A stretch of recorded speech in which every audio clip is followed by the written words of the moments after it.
আগরতলা রাম ঠাকুর সেবা আশ্রমে আসন্ন সুবর্ণ জয়ন্তী ও বার্ষিক প্রতিষ্ঠা দিবস 2026 উপলক্ষে এক বর্ণাঢ্য র্যালি আয়োজন করা হয়। এই র্যালিতে উপস্থিত ছিলেন মন্ত্রী প্রণজিৎ সিংহ রায় সহ আশ্রমের সদস্যবৃন্দ ও বিশিষ্টজনেরা। অনুষ্ঠানকে কেন্দ্র করে ভক্ত ও সাধারণ মানুষের স্বতঃস্ফূর্ত অংশগ্রহণ লক্ষ্য করা যায়।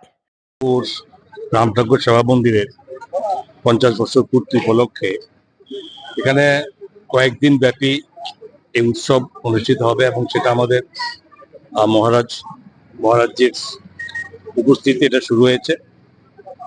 এবং এখানে অ্যাকচুয়ালি এটা সবচেয়ে বড় কথা হচ্ছে এই ধরনের অনুষ্ঠান আমাদের যারা গুরু ভ্রাতা বোনরা আছেন আমরা করি, প্রত্যেক বছরই বিভিন্ন আশ্রমে সারা স্টেটের বিভিন্ন ডিস্ট্রিক্টে মহকুমাতে আমরা অনুষ্ঠান করি।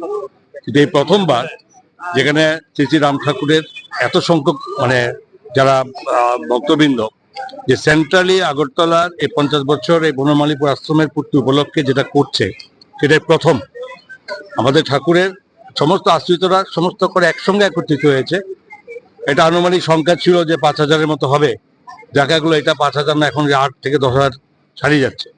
তো এটা দিয়ে স্বাভাবিক পথে এটা একটা উৎসাহিত সমস্ত ভক্তবৃন্দরা, এবং আমরা আগামী দিন এবং এটা আজকে শুরুয়াত হয়েছে এবং ভবিষ্যতে প্রতিটি ডিস্ট্রিক্ট ওয়াইজ আমরা সেখানে যাতে এই ধরনের অনুষ্ঠান করতে পারি একটা আমাদের অনুপ্রেরণা আমাদের এলো, এবং আমরা সমস্ত ভক্তবৃন্দকে অশেষ শ্রদ্ধা প্রণামের সঙ্গে জানাই যাতে তারা এরকম ভাবে আরো ঠাকুরের নাম, ঠাকুরের শ্রীনাম, ঠাকুরের এই জন্য মানুষের কাছে ছড়িয়ে দিতে পারে, এটা আমাদের।